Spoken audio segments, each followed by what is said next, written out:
Hello friends, आज हम बात करेंगे कि ऐसे कौन से फ्यूचर बिजनेसेस हैं यानी कि फ्यूचर शेयर्स हैं जो हमें आगे आने वाले टाइम में मल्टीफोल्ड रिटर्न्स देने की पोटेंशियल रखते हैं। तो वो इस वीडियो में हम डिस्कस कर लेते हैं। हम स्टॉक्स को इंडिविजुअली डिस्कस नहीं करेंगे, तो जिनको स्टॉक्स का नाम जानना है तो वो ये वीडियो को स्किप कर सकते हैं। हम सिर्फ बिजनेसेस को स्टडी कर रहे हैं कि ये बिजनेसेस आज से आने वाले टाइम में मल्टीफोल्ड रिटर्न्स दे सकते हैं। तो सबसे पहला आपको जो ध्यान देना है कि कुछ ग्रुप्स हैं जो काफी ज्यादा स्टेबल हैं, काफी मैनेजमेंट उनका अच्छा है। तो हम स्टार्ट करते हैं सबसे पहले सबका ही फेवरेट टाटा ग्रुप। तो अब इस टाटा ग्रुप में 3 या 4 कैटेगरीज हम मान सकते हैं कि जो फ्यूचरिस्टिक पोटेंशियल पर वर्क करें, फ्यूचरिस्टिक बिजनेसेस हैं इनके। तो सबसे पहला फ्यूचरिस्टिक जो पोटेंशियल ये रखते हैं वो रखते हैं ग्रीन एनर्जी में। अब इस ग्रीन एनर्जी से रिलेटेड आप स्टॉक्स को स्टडी कर सकते हैं कि टाटा ग्रुप का कौन सा ग्रीन एनर्जी वाला स्टॉक्स है, तो उसको आप स्टडी कर सकते हैं। सेकंड टाटा ग्रुप में जो वर्क हो रहा है वो है आर्टिफिशियल इंटेलिजेंस। ये कोई सीक्वेंस नहीं है कि वर्क ग्रीन एनर्जी पे सबसे ज्यादा हो रहा है, आर्टिफिशियल कम हो रहा है, पर ये कैटेगरी है जिस पर आपको स्टडी करना है। तो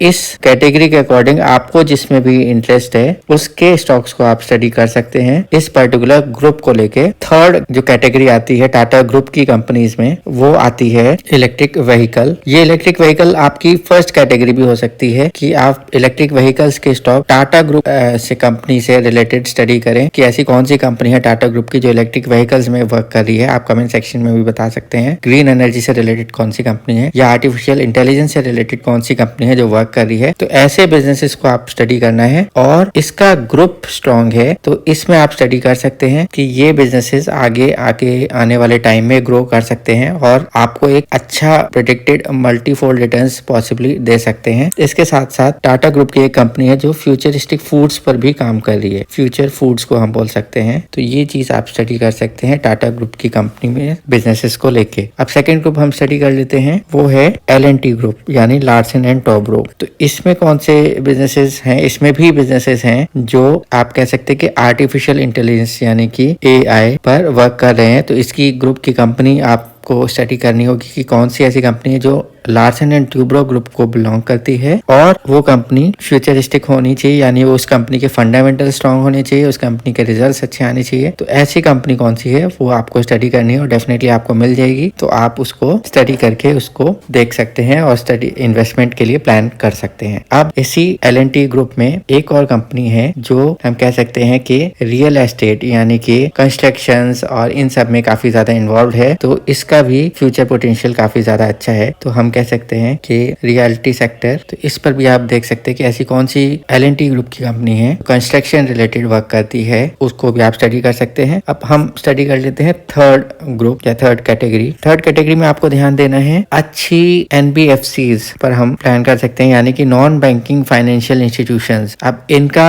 ग्रोथ पोटेंशियल क्यों ज्यादा है ये आप देख रहे होंगे कि अपने सराउंडिंग्स में आप देखिए कि लोन की रिक्वायरमेंट आज की डेट में कितनी ज्यादा बढ़ गई है और सबसे आसानी से जो लोन मिल जाता है वो बैंक के कंपैरिजन में अगर आप देखेंगे तो NBFC से लोन मिलना कंपैरेटिवली इजी हो गया है, ऑनलाइन प्रोसेस हो गए हैं। प्लस उसके साथ साथ लोन के डॉक्यूमेंटेशन के लिए ज्यादा टाइम नहीं लगता है, बस रेट ऑफ इंटरेस्ट वगैरह थोड़ा ज्यादा होता है जिस चीज पर आपको हमेशा ध्यान देना होता है। तो NBFCs का फ्यूचर आगे आने वाले अच्छी फंडामेंटली स्ट्रॉन्ग NBFCs को आपको सर्च करना है और आप अपनी इन्वेस्टमेंट प्लान कर सकते हैं। अब इसके बाद हम फोर्थ कैटेगरी पढ़ लेते हैं। तो फोर्थ कैटेगरी है इंश्योरेंस। अब इंश्योरेंस क्यों? इंश्योरेंस इसीलिए क्योंकि जितने भी आजकल आप देख रहे हैं, जितने भी चाहे वो व्हीकल रिलेटेड हो इंश्योरेंस, चाहे वो प्रॉपर्टी रिलेटेड इंश्योरेंस हो, चाहे वो हेल्थ रिलेटेड इंश्योरेंस हो, इन सब में आप देखेंगे कि ग्रोथ लगातार होती जा रही। काफी सारे बिजनेसेस इसमें एंटर कर रहे हैं और इसका बिजनेस पोटेंशियल आगे इसीलिए भी ज्यादा है क्योंकि पॉपुलेशन की डिमांड के अकॉर्डिंग फैसिलिटीज और जो अपने इंडिविजुअल खर्चे हैं वो निकालना मुश्किल होता है। तो थोड़ा पैसा इंश्योरेंस में अगर किसी का चला जाता है तो वो एक तरह से सिक्योरिटी प्रोवाइड कर देता है। तो इंश्योरेंस पर भी आप फोकस कर सकते हैं। इसमें भी अच्छे अच्छे बिजनेसेस हैं जिनको आप देख सकते हैं। बस आपको ध्यान रखना है कि इंश्योरेंस से रिलेटेड फंडामेंटली स्ट्रॉन्ग कंपनीज को ही आपको स्टडी करना है। अब हम बात कर लेते हैं पांचवा future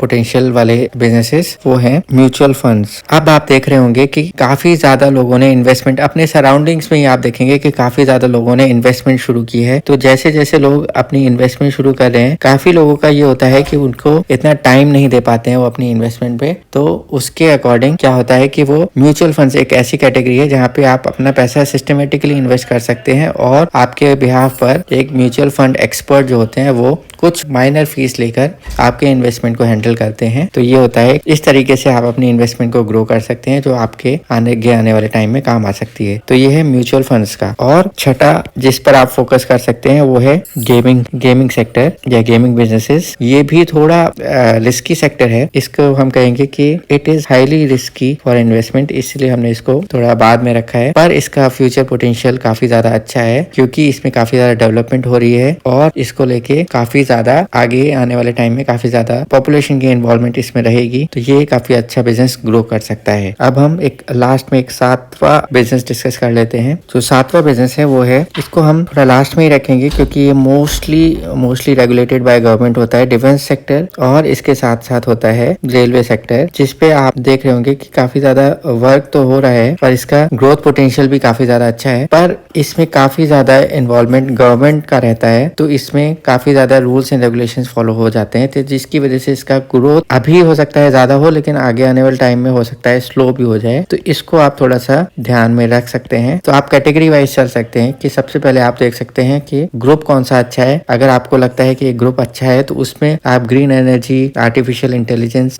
electric vehicles, future foods, इन पर फोकस कर सकते हैं, टाटा ग्रुप के स्टॉक्स पर। उसके बाद आप L&T ग्रुप में आ सकते हैं, इसमें कंस्ट्रक्शन और आर्टिफिशियल इंटेलिजेंस वाले शेयर्स को स्टडी कर सकते हैं। इसके बाद NBFCs पे आ सकते हैं जिसमें आप लोन रिलेटेड स्टॉक्स को, यानी कि NBFCs, अच्छी वाली NBFCs को आप स्टडी कर सकते हैं। फोर्थ, आप इंश्योरेंस सेक्टर पे फोकस कर सकते हैं। फिफ्थ हो गया, आप म्यूचुअल फंड्स में वाले सेक्टर्स में इन्वेस्टमेंट कर सकते हैं, गेमिंग सेक्टर में और डिफेंस। लास्ट के दो स्टॉक्स में आपको थोड़ा केयरफुली देखना होगा कि इनका फ्यूचर पोटेंशियल आपके अकॉर्डिंग कैसा है। अगर आपको वीडियो अच्छा लगा हो तो प्लीज लाइक करिएगा और इन सेक्टर से रिलेटेड जो भी स्टॉक्स हैं जो आपको अच्छे लगते हैं उनके बारे में आप कमेंट सेक्शन में जरूर लिखें और अपने सजेशंस दें। वीडियो देखने के लिए बहुत बहुत धन्यवाद। मिलते हैं नेक्स्ट वीडियो में, तब तक के लिए बाय बाय। और वीडियो को प्लीज लाइक करिएगा और चैनल को सब्सक्राइब करना ना भूलें। Bye bye.